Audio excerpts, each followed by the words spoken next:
Assalamualaikum warahmatullahi wabarakatuh. Waalaikumsalam warahmatullahi wabarakatuh. Bismillahirrahmanirrahim. Alhamdulillahi rabbil alamin.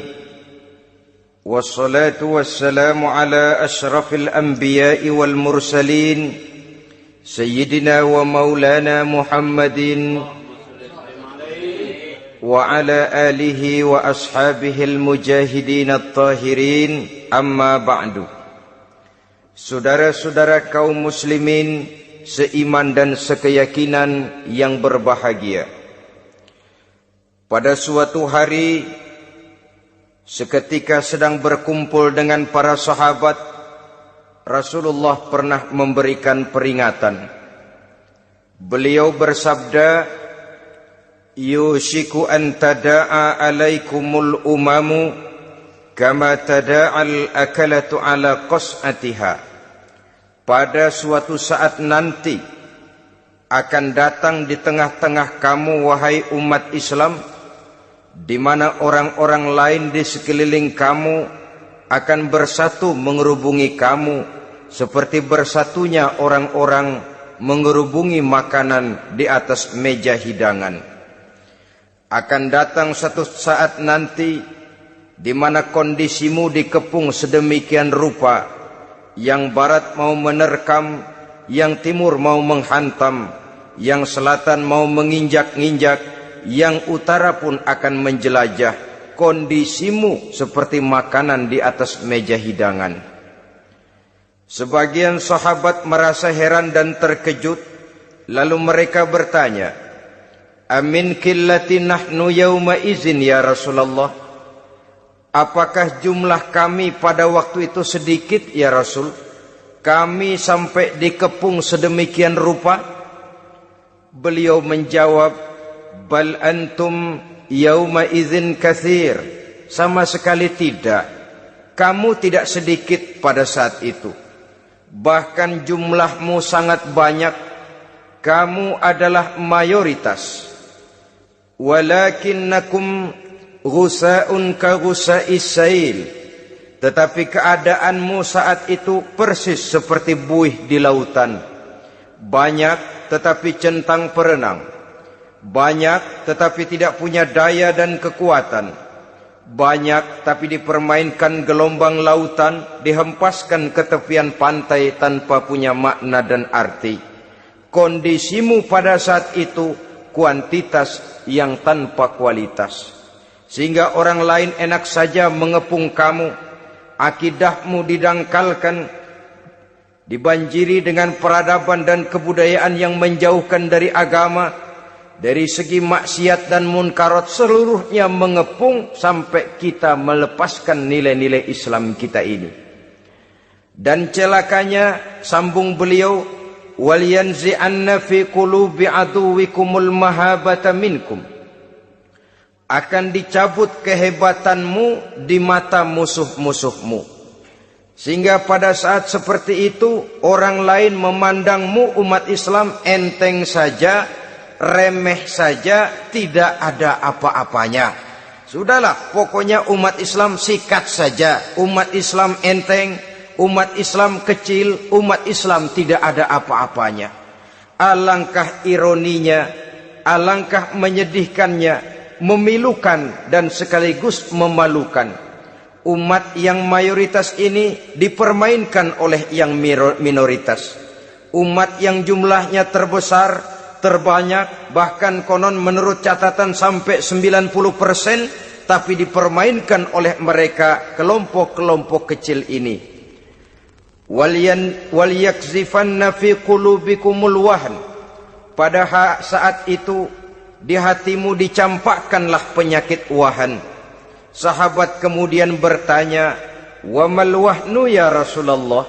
Apakah penyakit wahan itu ya Rasul? Beliau menjawab, hubbud dunya wa karahiyatul maut. Penyakit wahan itu tidak lain hubbud dunya wa karahiyatul maut.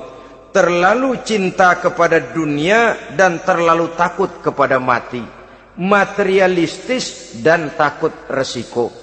Dua penyakit inilah yang menyebabkan walaupun umat ini mayoritas, tapi dipermainkan oleh yang minoritas. Walaupun dia golongan terbesar, tapi nasibnya seperti makanan di atas meja makan. Dari segala macam penjuru mau menghantam dia. Saudara-saudara kaum muslimin yang berbahagia, ini merupakan analisa sosial bahwa pada satu saat nanti akan terjadi di tengah-tengah umat di mana kita dihantam dan diserbu dari segala macam penjuru. Akidah didangkalkan, peradaban dan kebudayaan dirusak, makanan dan minuman diracuni, pakaian ditelanjangi dan lain sebagainya, sampai kita melepaskan nilai Islam yang kita cintai ini. Kondisi sosial ini satu saat akan datang kepada kita. Demikian analisa dan peringatan dari Rasulullah sallallahu alaihi wasallam.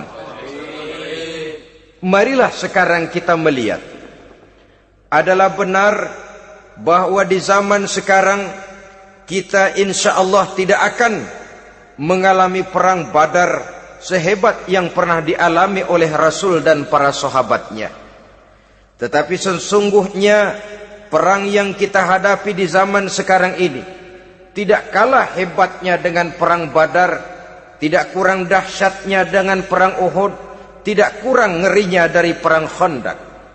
Hanya saja yang kita hadapi sekarang ini bukan ujung pedang, bukan ujung tombak, bukan ujung panah. Yang kita hadapi sekarang ini adalah perang akidah, perang ideologi, perang mempertahankan keyakinan. Yang kalau kita kalah sekarang, kita memang masih beragama. Tetapi anak kita, cucu kita, generasi yang akan hidup 5, 10, 20, 30 tahun yang akan datang, wallahu a'lam bissawab. Islam, saudara-saudaraku, tidak mungkin hilang dari dunia. Tetapi tidak mustahil Islam gulung tikar dari desa kita. Tidak mustahil Islam gulung tikar dari kampung dan kota kita, jikalau kita tidak menjaganya, jikalau kita tidak memeliharanya, bahkan jikalau kita tidak mewariskannya kepada anak-anak kita, generasi yang akan datang. Marilah kita mengingat sejenak bagaimana Islam di Spanyol yang pernah jaya, pernah mewarnai daratan Eropa, dan yang sekarang hanya sekedar tinggal ceritanya saja. Ini pernah diperingatkan oleh Rasul dalam satu hadis, sayati ala ummati zamanun la yabqal Islam illa ismun wala minal Quran illa rasmun. Akan datang satu masa di tengah umatku di mana pada masa itu Islam ada tapi hanya tinggal sekedar namanya saja, dan Quran pun ada tapi cuma sekedar tinggal tulisannya saja. Apabila kita tidak mewariskan ini kepada generasi yang akan datang, maka serbuan-serbuan dari berbagai macam penjuru dari hari ke hari semakin kita rasakan kehebatannya. Tidak mustahil sejarah Spanyol akan terjadi di desa kita, akan terjadi di kampung kita, akan terjadi di kota kita. Orang Spanyol, kalau mereka cerita kepada anaknya, mereka akan cerita, nak, di sini dulu ada masjid. Kapan, Pak? Dulu bener dah. Banyak orang Islam kalau hari Jumat pada sembahyang, kapan itu, Pak? Dulu sekali. Sekarang cuma sekedar tinggal ceritanya saja. Bukankah sesuatu yang sangat tidak mustahil apabila kita tidak menjaga dan mewariskan Islam ini kepada generasi yang akan datang, maka serbuan-serbuan akan membawakan hasil yang diinginkan oleh para penyerbu itu tadi. Kita sudah menjadi umat yang mayoritas, tetapi umat yang mayoritas ini menurut Rasul dikepung sedemikian rupa, akidahnya didangkalkan, peradaban dan kebudayaannya ditekan sedemikian rupa, kehidupan sosialnya dibuat individualis, Kemudian dari segi pergaulan, pakaian, makanan, minuman dan sebagainya diracuni, sampai dia tidak lagi berpegang teguh kepada agamanya. Dan dikala itu hilang kehebatan umat ini di mata musuh-musuhnya. Orang lain memandang kita ringan saja, enteng saja, satu umat yang sudah kehilangan wibawa. Padahal konon kabarnya kita mayoritas, tapi enak saja dikutak-kutik orang lain. Dan dikala itu di hati kita merajalela penyakit wahan.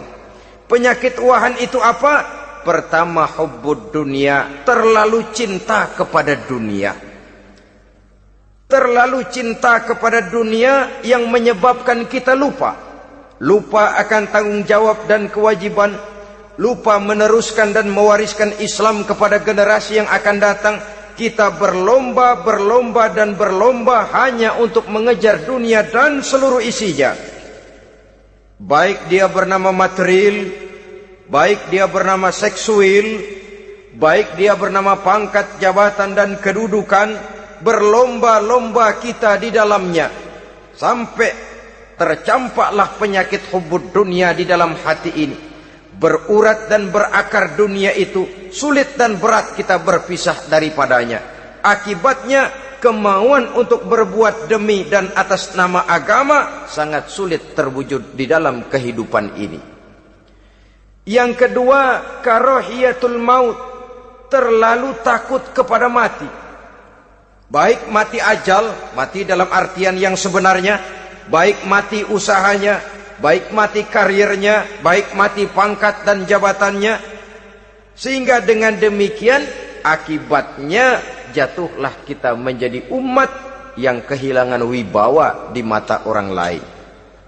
Saudara-saudara kaum muslimin rahimakumullah, saya katakan tadi, perang yang kita hadapi di zaman sekarang adalah perang akidah. Perang menghadapi peradaban dan kebudayaan yang menghancurkan moral daripada anak-anak kita. Perang menghadapi banjirnya maksiat dan munkarat. Yang di tengah-tengah itu, di samping berkewajiban menjaga diri dan keluarga, kita pun juga berkewajiban menjaga anak-anak kita, generasi yang akan datang. Mengarahkan dan mendidik mereka sesuai dengan yang dikehendaki oleh Allah Subhanahu wa ta'ala. Oleh sebab itu, pada pertemuan kali ini yang akan saya bicarakan ialah bagaimana idealnya seorang muslim lebih dahulu memberikan pendidikan kepada anak-anaknya. Di tengah satu situasi dan kondisi di mana serbuan datang silih berganti melanda dan menghantam umat Islam, kemana anak-anak kita ini harus kita arahkan?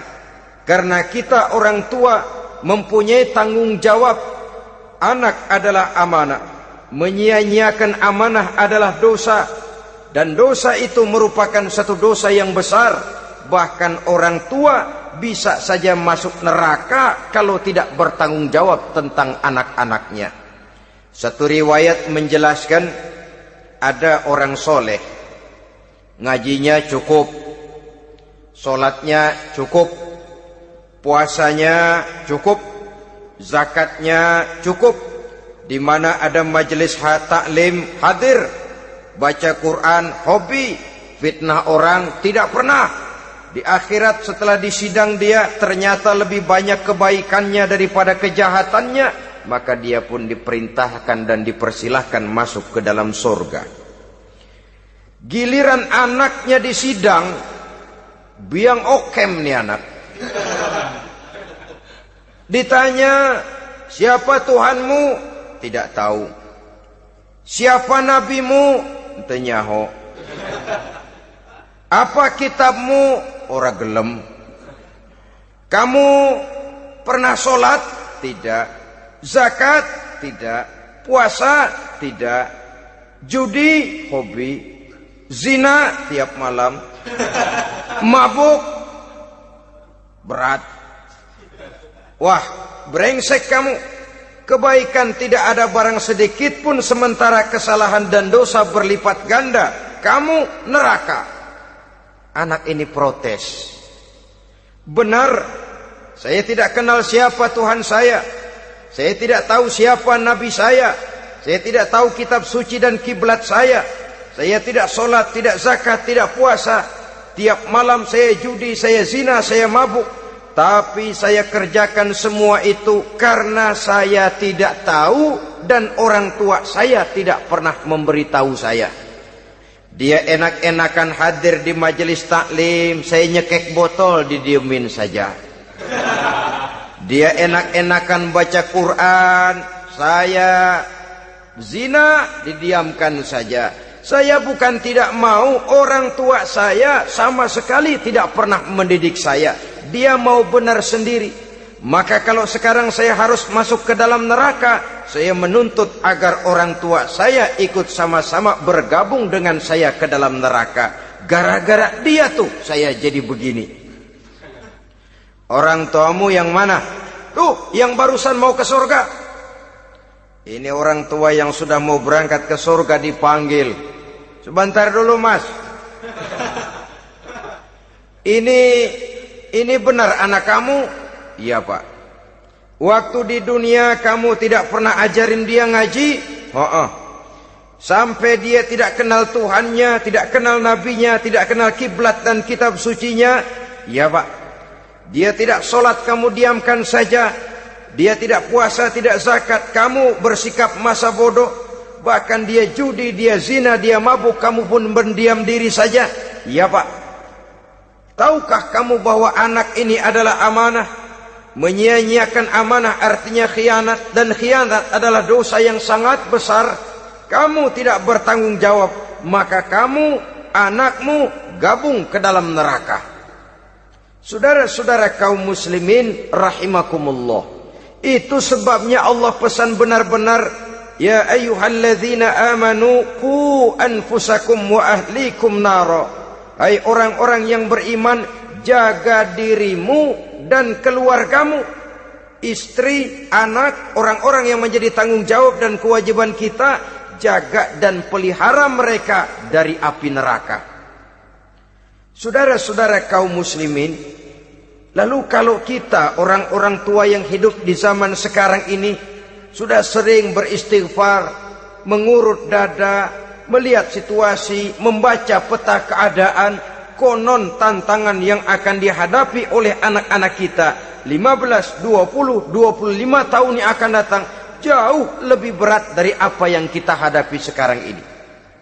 Maka adalah wajar jika kita sebagai orang tua yang cinta kepada agama, cinta kepada anak-anak kita, berpikir untuk mewariskan nilai-nilai yang luhur ini kepada anak-anak kita generasi yang akan datang. Bagaimana pada mulanya kita harus mendidik mereka? Mari kita telusuri apa yang dicontohkan oleh Al-Quranul Karim. Orang-orang tua bijaksana yang diceritakan dalam Al-Quran, kalau sudah berpikir tentang anak-anaknya generasi yang akan datang, pendidikan pertama yang diberikan kepada anaknya ternyata adalah persoalan akidah. Nabi Ibrahim, pertanyaan yang paling merisaukan beliau buat anak cucunya ialah, ma ta'buduna min ba'di.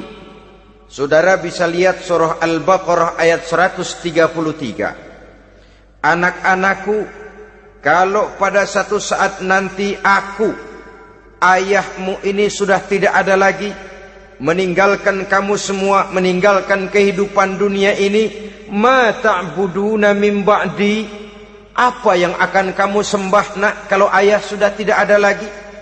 Jikalau ayahmu sekarang masih rajin ke masjid, melakukan rukuk dan sujud, i'tikaf dan membaca Quran, kalau satu saat ayahmu meninggalkan dunia ini, masihkah engkau mau ke dalam masjid?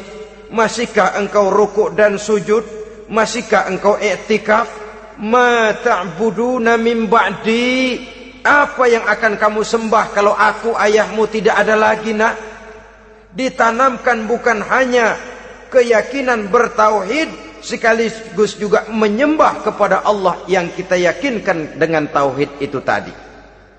Bukankah berbeda dengan kita kebanyakan orang tua sekarang?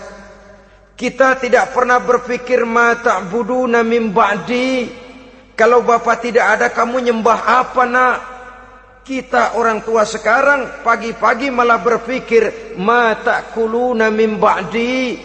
Kalau bapak enggak ada, kamu nanti makan apa nak? Bukan nyembah apa yang kita pertanyakan, bukan nyembah apa yang kita khawatirkan, makan apa nak? Maka yang dicari lalu sekolah-sekolah yang bonafit, yang tidak peduli apakah itu merusak imannya, mematikan akidahnya, menghancurkan keyakinannya. Yang penting ada jaminan hari depan bisa dapat lapangan kerja.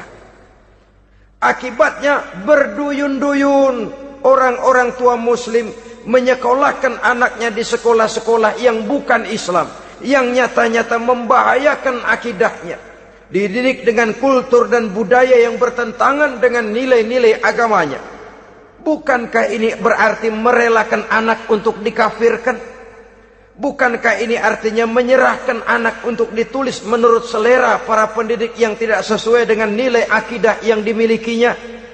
Mengapa kita tidak berpikir seperti Nabi Ibrahim yang sebelum memberikan pendidikan kecerdasan, sebelum pendidikan matematika, IPS, PSPB dan disiplin ilmu lainnya, yang pertama ditanamkan ma ta'buduna min ba'di. Kalau ayahmu tidak ada, kamu menyembah apa nak? Menyembah Allah apa nanti malah menyembah harta? Menyembah Allah apa nanti malah mendewa-dewakan pangkat dan jabatan? Menyembah Allah apa malah nanti menyembah alam? Itu yang dikhawatirkan Nabi Ibrahim kepada generasi yang akan datang. Dan itu saudara-saudara yang seharusnya mengkhawatirkan kita kepada anak-anak kita, generasi yang akan datang. Lihatlah serbuan akidah di zaman sekarang ini. Dimanfaatkan kemiskinan kita umat Islam. Diberikan kita tawaran berupa beras, pakaian, obat-obatan, kalau perlu beasiswa, asal bisa melepaskan keislaman kita ini. Bertahap, sedikit demi sedikit, step by step, shibran bi shibrin wa zira'an bi zira'in. Dan harus saya ingatkan, orang di zaman sekarang tidak mungkin menghantam Islam secara frontal. Tidak mungkin menghantam Islam terang-terangan, apalagi mengerahkan satuan militer. Tidak. Orang berhitung bagaimanapun kondisi dan kualitasnya umat Islam, mereka masih punya satu modal penting, fanatisme agama. Kalau ini disulut, api jihad segera berkobar, dan hanya maut yang bisa menghentikan orang yang dibakar dengan semangat jihad. Orang tahu itu. Betapa Uni Soviet kedodoran menghadapi mujahidin Afghanistan yang disulut oleh semangat jihad yang berkobar dengan persenjataan yang primitif ketimbang persenjataan Uni Soviet. Entah mereka pantang surut mundur ke belakang. Jadi jangan mimpi bahwa orang mau menghantam Islam ini dengan melarang pengajian, meruntuhkan masjid, menyegel pondok pesantren. Tidak. Melarang orang sholat, tidak. Kalau perlu masjid diperbanyak, musola diperbesar. Tapi bikin itu masjid seperti museum. Besar, megah, mercusuar, tapi bikin seperti museum. Tempat orang kagum, tempat orang memuji, tapi sunyi dari nilai-nilai ibadah. Saudara-saudara kaum muslimin, untuk sampai kepada penghantaman akidah, jalan yang paling mudah dirintis sekarang ini secara bertahap dan sistematis, memisahkan umat Islam dari Islamnya. Biarkan mereka bernama Muslim. Biarkan di atas kartu penduduknya tertulis agama Islam. Tapi tanamkan budaya-budaya yang menyebabkan cara bergaul mereka, cara berumah tangga mereka, cara bertetangga mereka, sampai kepada cara mereka berpakaian, cara mereka bergaul, cara mereka makan dan minum, cara mereka mendidik dan menyekolahkan anak sama sekali tidak lagi mencerminkan nilai-nilai yang islami. Itu sudah satu usaha yang paling praktis, memisahkan umat Islam dengan Islamnya. Kalau sadarlah kita ke arah ini usaha orang di zaman sekarang, maka yang harus pertama kita tanamkan kepada anak-anak kita, didik mereka dengan jiwa tauhid yang mengkristal di dalam batinnya, meresap sampai ke tulang sumsumnya, yang tidak akan sampai pun nyawa berpisah dari badannya, akidah itu tidak akan berpisah dari hatinya. Bahkan dia sanggup dengan tegar berkata, lebih baik saya melarat karena mempertahankan iman daripada hidup mewah dengan menjual akidah. Satu khittah, satu garis kehidupan yang perlu kita wariskan kepada anak-anak kita, generasi yang akan datang. Dahulu ada satu tradisi, saudara-saudara. Kalau anak gadis kita dilamar orang, orang lalu bertanya, anakmu mau ngelamar gadis saya, apa sudah khatam Quran berapa kali? Apa sudah bisa baca kitab macam-macam dan lain sebagainya? Sehingga lahirlah satu kebanggaan. Apapun motifnya, tapi pertanyaan semacam ini zaman sekarang sudah langka. Paling-paling yang ditanya kalau anaknya dilamar orang, anakmu kerja di mana? Gajinya sebulan berapa? Kendaraannya bebek apa soang apa-apa? Itu yang kita pertanyakan, berkisar di seputar materi, kerja, job, status sosial dan lain sebagainya. Perkara bisa baca Quran atau tidak, nomor 18. Perkara sembahyangnya rajin apa tidak, nomor 36. Saudara hadirin, akibatnya terjadi pergeseran nilai. Maka mendidik anak menurut tuntunan Quran adalah seperti yang diberikan contoh oleh Luqmanul Hakim, yang diceritakan dalam surah Luqman mulai ayat 11 dan selanjutnya. Apa pendidikan pertama yang harus kita berikan kepada anak? Pertama, ya bunayya la tusyrik billah. Wahai anakku, jangan sekali-kali engkau menyekutukan Allah nak. Jaga tauhid, pelihara iman, mantapkan akidah. Ini dasar yang pertama. Belum lagi anak mengenal berbagai macam disiplin ilmu, yang pertama ditanamkan tauhid. Ini yang mendasari kehidupan. Ini yang akan mewarnai dan menjadi warna dari kepribadian seseorang. Sentuhan jiwa tauhid di dalam diri si anak. Belum lagi sempat dia kenal yang lain. Yang pertama yang kita tanamkan, kita wariskan, kita berikan, la tusyrik billah. Jangan sekali-kali menyekutukan Allah nak. Kalau ini sudah tertanam, ini sudah merupakan satu fondasi yang kuat. Selebihnya nanti tinggal melihat bakat si anak, kemana dia harus dididik ini. Yang terpenting nilai iman lebih dahulu tanamkan. Dan untuk menghancurkan nilai keimanan, saudara-saudara, saya katakan, ingatkan kepada hadis di awal tadi, dikepung kita dari berbagai macam penjuru agar bisa melepaskan nilai-nilai iman dan keyakinan. Proses pendangkalan akidah, ditanamkan keraguan kepada agama, ditanamkan rasa malu beragama, sholat malu, baca Quran malu, berangkat ke masjid malu, pakai jilbab malu. Ditanamkan rasa malu beragama, sehingga bertahap sedikit demi sedikit kita mulai berpisah dengan kehidupan beragama. Ditanamkan hal yang sedemikian rupa dari berbagai macam penjuru. Dihantam akidah, akidah kuat, dihantam dari segi peradaban dan kebudayaan. Diperbanyaklah peradaban dan kebudayaan yang bukan mendekatkan kita dengan agama, malah mendekatkan kita dengan neraka. Menjauhkan kita dari agama, menjauhkan kita dari nilai-nilai luhur yang diwariskan oleh orang-orang tua kita terdahulu. Adalah kewajiban kita yang pertama mendidik anak, menanamkan roh, jiwa dan semangat tauhid di dalam diri mereka. Saudara-saudara kaum muslimin rahimakumullah, kenapa kita lebih dahulukan menanamkan jiwa, roh dan semangat tauhid ini kepada anak-anak kita? Pertama, kita tidak hanya ingin sekedar mempunyai anak yang pintar, tetapi lebih daripada itu kita pun ingin mempunyai anak yang benar.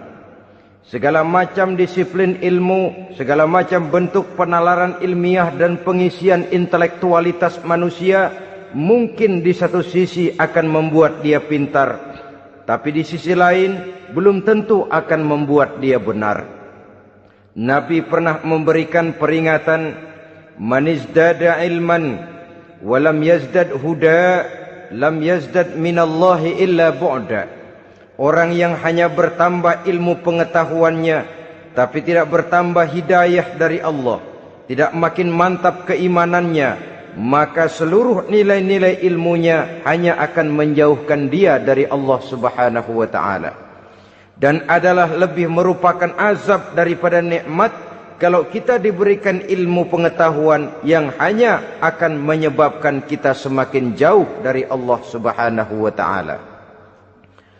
Yang kedua, sesungguhnya roh, jiwa dan semangat tauhid yang melekat dalam diri anak pada puncaknya akan melahirkan satu disiplin murni yang tumbuh dari dalam dirinya sendiri, di mana si anak dalam kehidupannya merasakan dimanapun dia berada, kemanapun dia pergi, ia selalu merasakan kehadiran Allah dekat dalam hidupnya.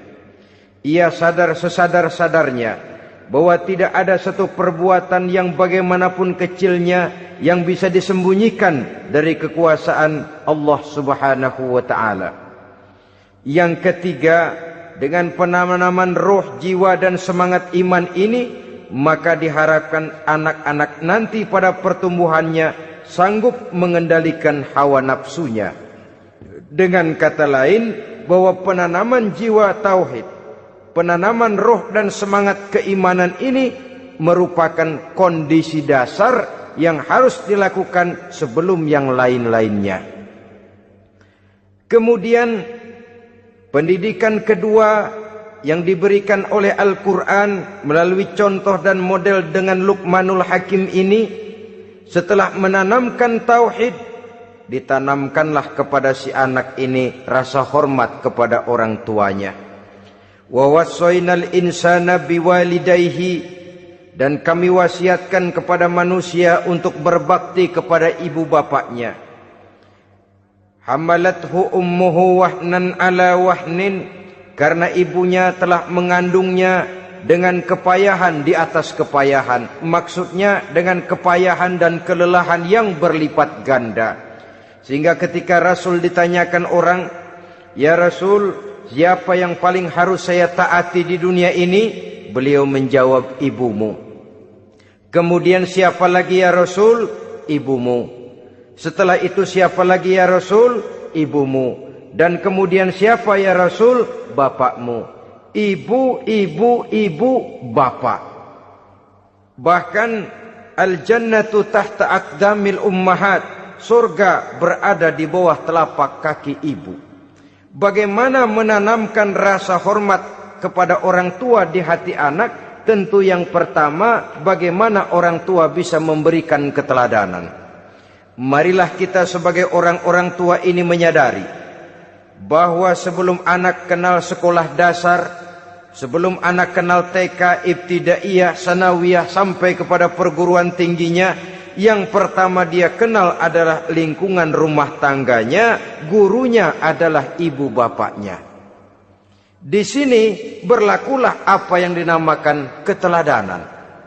Keteladanan jauh lebih berhasil daripada sekedar teori-teori yang muluk. Keteladanan jauh lebih berhasil daripada berbagai macam indoktrinasi dan penataran. Kurangnya keteladanan akan menyebabkan anak mencari pola.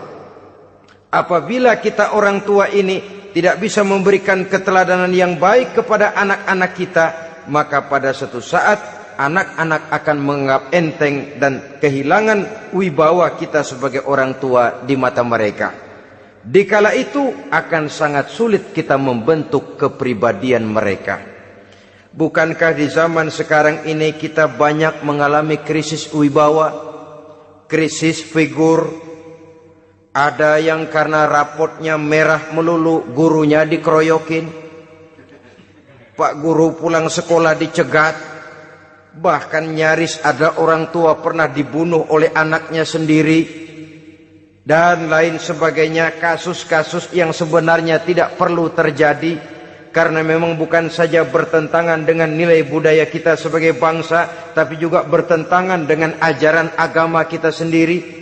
Krisis wibawa, krisis figur, yang juga akibatnya harus kita sadari banyak faktor yang membentuk kepribadian anak. Pergaulannya, yang dibacanya, yang ditontonnya, yang disaksikannya di dalam kehidupan. Benar kita menyekolahkan mereka, tapi berapa jam mereka di sekolah? 6 jam, 7 jam paling lama. Sedangkan mereka hidup 1 hari 1 malam 24 jam. Kalau cuma 7 jam di sekolah, ini berarti lebih banyak dia di luar sekolah. Dan di luar sekolah itu artinya ya rumah tangganya, ya temannya, ya lingkungan di mana dia tinggal, yang seluruhnya sangat besar pengaruhnya dalam ikut membentuk kepribadian anak-anak kita. Saya katakan tadi, di samping kita menghadapi perang akidah, kita pun berhadapan di dalam perang menghadapi peradaban dan kebudayaan yang bukan saja menjauhkan kita dari agama, tetapi sanggup menghancurkan moral daripada anak-anak kita. Secara pribadi, saudara-saudara, saya iri, saya kagum misalnya dengan kemajuan yang diperoleh oleh negara tetangga kita, Jepang misalnya. Padahal tahun 45 ia pun hancur lebur oleh meledaknya atom di Hiroshima dan Nagasaki.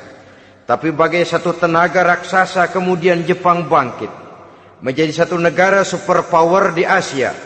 Bahkan gurunya saja Amerika sekarang ini kewalahan menghadapi perang dagang dengan Jepang ini. Dan yang menarik, Jepang bisa maju dan modern dengan tetap menjadi Jepang, tanpa harus kehilangan identitasnya sebagai satu bangsa, tanpa harus kehilangan kepribadiannya sebagai satu bangsa. Sebagai negara yang sedang berkembang, kita sering latah. Kita ingin meniru Barat, tapi bukan teknologinya, westernisasinya yang kita tiru. Bukan isinya, kulitnya yang kita ambil. Akibatnya apa? Modernnya belum, orangnya sudah Barat. Bergaulnya sudah cara Barat, berumah tangganya sudah cara Barat, berpakaiannya sudah cara Barat, mendidik anaknya sudah cara Barat. Di mana ketemu orang tua cukup hello daddy. Kulitnya kita ambil, sementara isinya kita campakkan.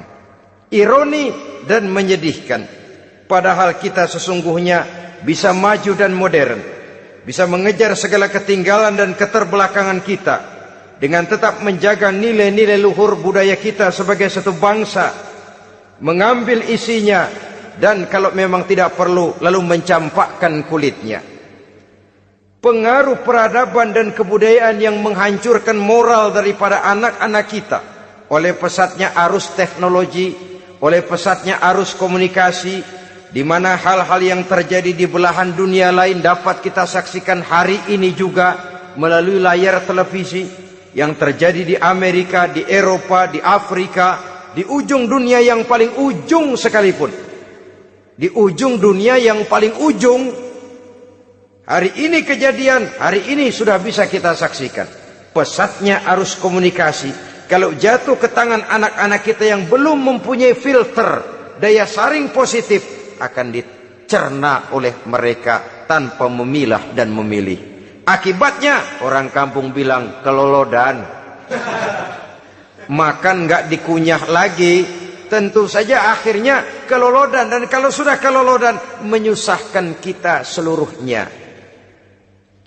Oleh karena itu budaya menghormati orang tua perlu dijaga, perlu dipelihara dan diwariskan kepada anak-anak kita.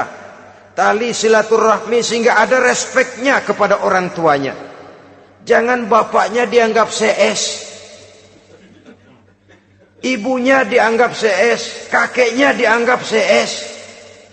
Hilang rasa respek, hilang rasa menghormati. Sementara orang tua sendiri tidak bisa memberikan keteladanan, kurang mendapat perhatian dan lain sebagainya.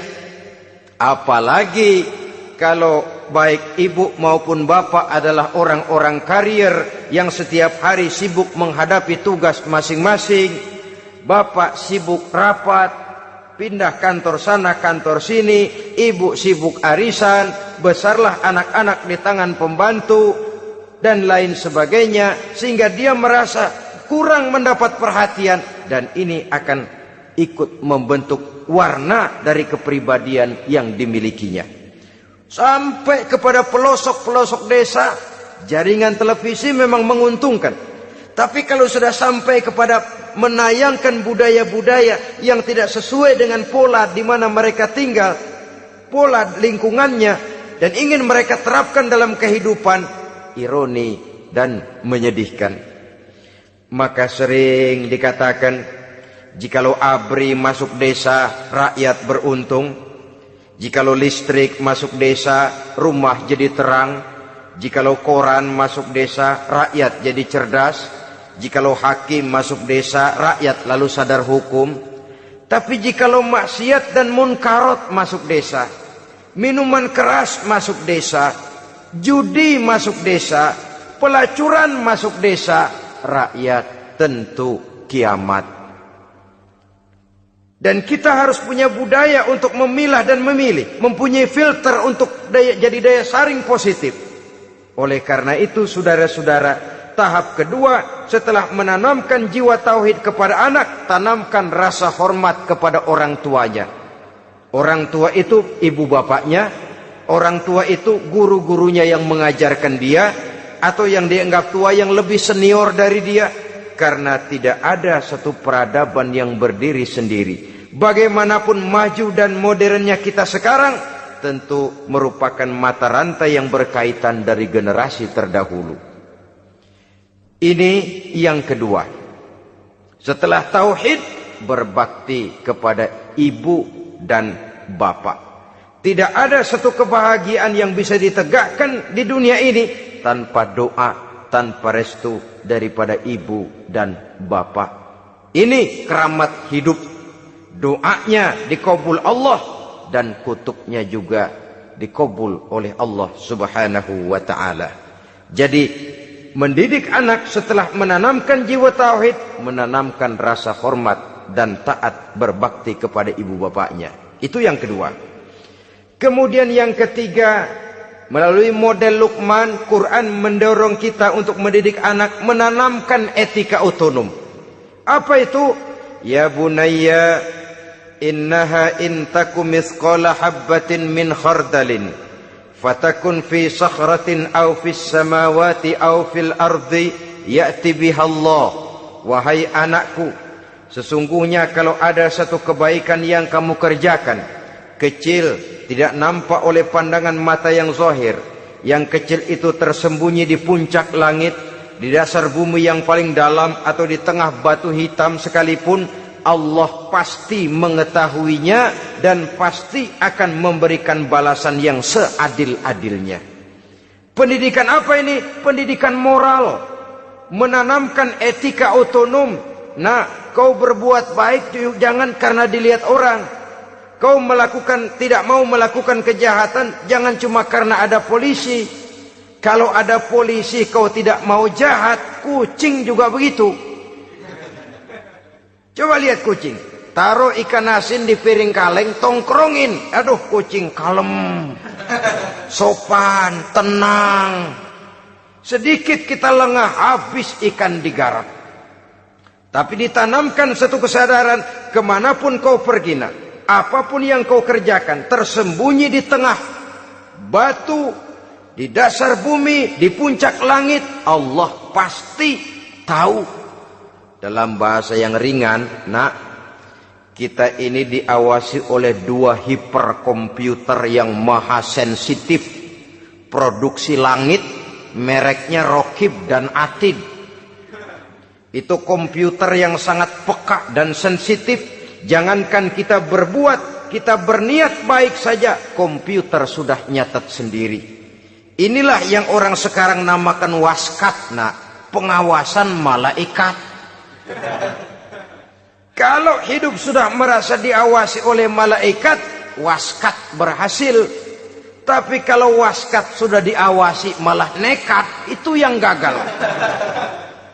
Atau yang diawasi dan yang mengawasi sama-sama sepakat, itu juga bisa cincai. Saudara-saudara kaum muslimin rahimakumullah. Waskat dalam pengertian kita muslim, bagaimana hidup ini merasakan diawasi oleh malaikat. Intelektualitas yang tinggi sekalipun, IQ yang nilainya plus sekalipun, disiplin ilmu yang bagaimanapun banyak yang memenuhi benak kita, tanpa diiringi oleh etika otonom, orang sering mencari celah dan kesempatan. Mencari celah dan kesempatan. Tapi kalau sudah merasa, kemanapun saya pergi, dimanapun saya berada, kebaikan bagaimanapun sekecilnya saya lakukan, toh Allah pasti akan memberikan balasan. In khairan fa khairun, wa in syarran fa syarrun. Jikalau baik, baik balasan yang kita terima. Jikalau jahat, jahat kejahatan yang kita terima. Kalau sudah ke arah ini kita berpikir, maka sesungguhnya kalau kita berbuat baik kepada orang lain, hakikatnya kita sudah berbuat baik kepada diri kita sendiri. Lalu tidak ada merasa rugi berbuat baik kepada orang.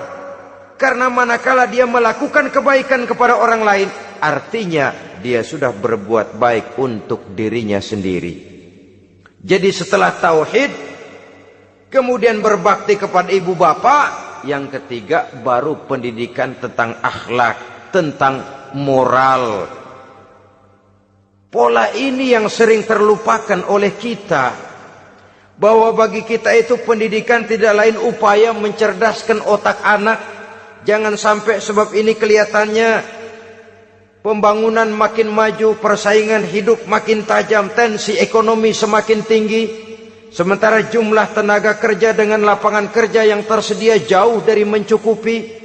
Jikalau tidak membekali anak dengan pendidikan yang menunjang lapangan pekerjaan, orang tua khawatir, takut sekali anaknya jadi gelandangan. Dikhawatirkannya kehidupan dunia ini, sementara dia lupa kalau anaknya bisa jadi gelandangan di akhirat.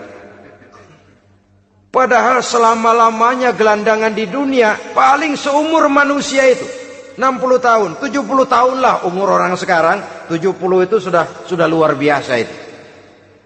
Tapi kalau harus menggelandang di akhirat, menjadi gelandangan di akhirat, alangkah menyedihkannya. Apakah akan kita korbankan satu kehidupan yang langgeng, abadi, cuma karena tertipu oleh fata morgana dan kamuflase? Kita korbankan yang sedikit, kita korbankan yang besar karena kita memilih yang sedikit. Dalam bahasa Al-Quran memang pernah diceritakan hidup ini hakikatnya perlombaan, saudara-saudara. Perlombaan. Dan di dalam perlombaan itu ada yang menang, ada yang kalah. Al-Quran lalu memberikan peringatan, Alhaakumut takatsur, kamu telah lalai karena berlomba-lomba memperbanyak harta, mempertinggi pangkat dan kedudukan, hatta zurtumul maqabir, sampai kamu akan masuk ke liang kubur baru sadar. Apalagi kalau nafas sudah sampai di tenggorokan. Persis Fir'aun sudah tenggelam di lautan merah, mau mampus, baru dalam sekaratnya amantu birabbi Musa wa Harun. Kalau begini caranya, saya juga percaya kepada Tuhan Musa dan Harun, percaya kepada Allah. Sudah mau mati, baru amantu birabbi Musa, kami percaya kepada Tuhan Nabi Musa, kata Fir'aun. Malaikat maut kesel bener, dilelepin terus di laut. Mampus tuh sekalian. Hidup ini memang kita berlomba. Berlomba dengan waktu, berlomba dengan umur, berlomba dengan tenaga, berlomba dengan tetangga. Yang jangankan kita sampai mundur, berhenti saja sejenak, kita akan ditinggalkan oleh yang lain. Tiada kata mundur, bahkan tiada kata berhenti. Sekali kita melangkah, melangkahlah terus.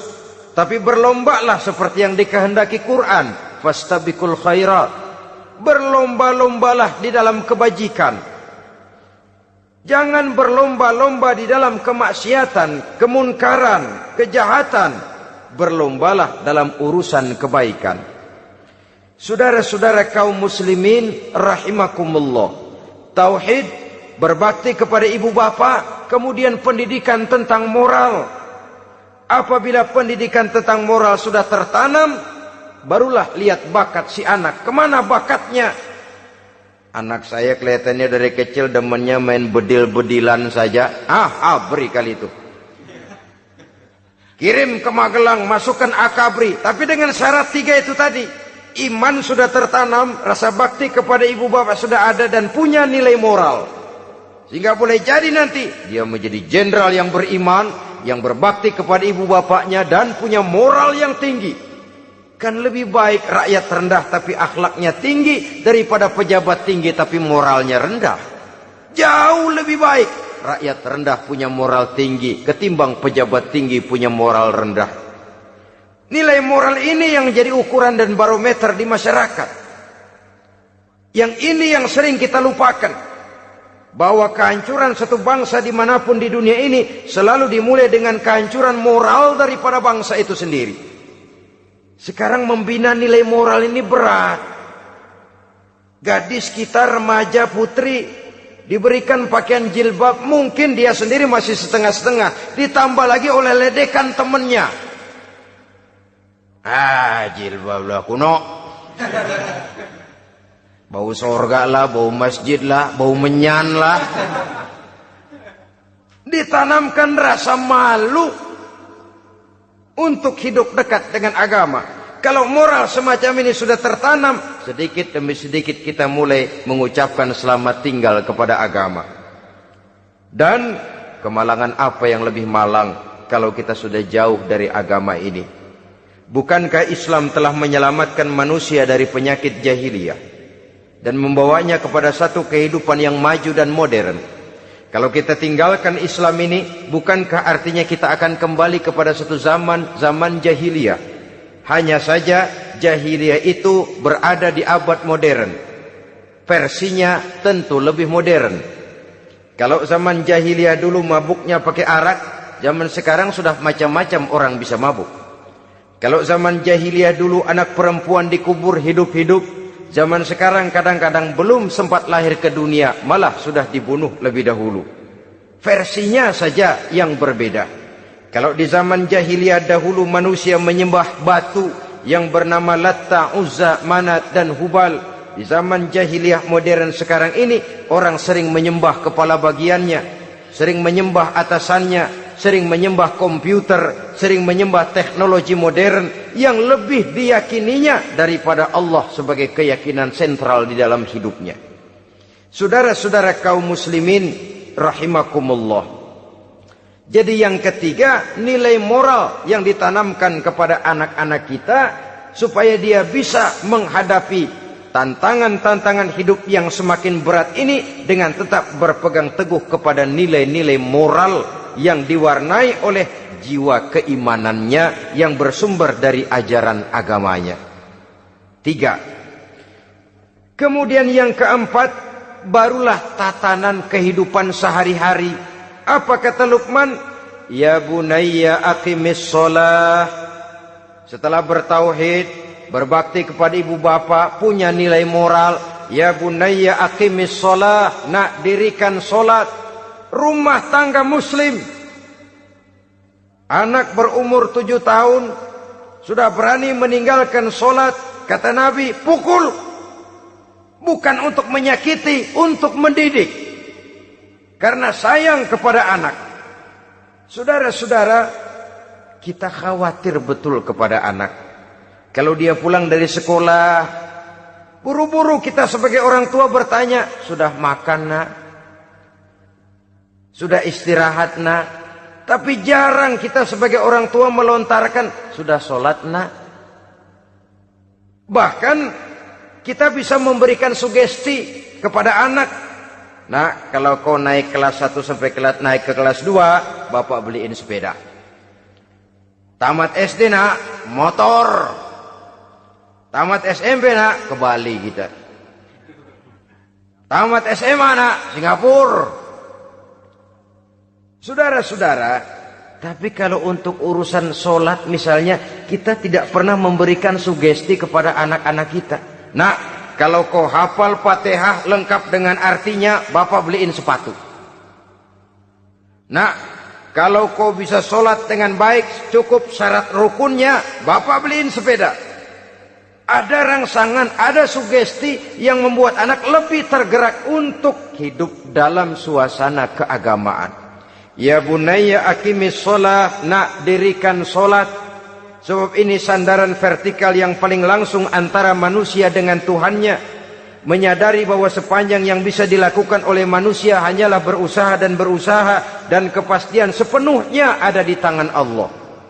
Dengan sholat kepribadianmu diperteguh, dengan sholat sandaran vertikalmu kepada Allah diperkuat. Dan pada waktunya nanti Al-Quran memberikan bimbingan, hendaklah minta tolong kepada Allah dengan sabar dan tetap mendirikan sholat. Ya bunayya aqimis sholat. Setelah itu, wa'mur bil ma'rufi wanha 'anil munkar. Tegaklah membina yang ma'ruf, tegaklah mencegah yang munkar. Ini sikap hidup sudah. Sholat tadi tugas hidup. Lalu sikap hidup tampil di tengah masyarakat, membina yang ma'ruf, mencegah yang munkar sesuai dengan kesanggupan masing-masing. Bukankah setiap kita kepingin punya anak yang bermanfaat, setidaknya bagi keluarganya, syukur kalau bisa bagi lingkungannya, bagi masyarakat, bangsa dan negaranya. Dan satu di antara tanda orang yang bermanfaat, kalau dia bisa hidup menjadi penganjur yang ma'ruf dan pencegah yang munkar. Dan itu kalau tidak ada hidayah, sulit orang mau melaksanakan itu. Sebab apa? Ada kecenderungan belakangan ini di mana agama dianggap urusan pribadi. Sehingga orang lalu sering bilang, jangan bawa-bawa agama dah, itu kan bukan urusan agama. Ini sudah ciri berpikirnya sekuler. Jangan bawa-bawa agama. Agama urusan pribadi, artinya orang mau sholat mau enggak jangan bilang apa-apa dah. Urusan dia sendirian. Dia mau puasa dia enggak, merdeka saja, urusan pribadi. Agama bukan persoalan pribadi. Apalagi jika sudah menyangkut amar ma'ruf dan nahi munkar. Siap menegakkan yang baik, mencegah yang munkar, untuk tegaknya satu masyarakat yang diwarnai oleh kebaikan dan terhindar dari segala macam kejahatan. Dan terus ayat-ayat selanjutnya mencerminkan sikap hidup. Namun yang intinya, cara mendidik anak yang baik, yang dicontohkan oleh Al-Quran dengan Luqmanul Hakim sebagai model. Pertama, tanamkan tauhid. Yang kedua, tanamkan rasa hormat dan berbakti kepada ibu bapaknya. Yang ketiga, tanamkan moral, nilai akhlak yang tinggi. Setelah itu yang keempat, biasakan hidup dalam suasana keagamaan. Kontrollah sholatnya, kontrollah baca Qur'annya, kontrollah puasanya di bulan Ramadan. Ajaklah anak-anak sholat berjamaah, sehingga dengan demikian dia terbiasa oleh satu suasana yang mendekatkan dia dengan nilai agamanya. Dari sana diharapkan nilai-nilai ilmu yang didapatnya dari bangku sekolah akan menciptakan keseimbangan dengan yang ditanamkan oleh orang tuanya dalam bentuk yang dijelaskan oleh surah Luqman itu tadi. Sehingga apabila keseimbangan ini terwujud, akan menjalin keseimbangan dalam pola berpikir, dan keseimbangan dalam pola berpikir akan melahirkan keseimbangan dalam perbuatannya. Terwujudlah kita harapkan insan yang fid dunya hasanah wa fil akhirati hasanah. Inilah harapan kita semua. Mudah-mudahan Allah memberikan kekuatan kepada kita untuk mewariskan nilai-nilai yang baik kepada generasi yang akan datang, sehingga esok harus lebih baik daripada hari ini, dan lusa harus lebih baik daripada hari esok. Terima kasih atas perhatian saudara. Mohon maaf atas segala kekurangan. Usikum wa nafsi bitaqwallah. Wassalamualaikum warahmatullahi wabarakatuh.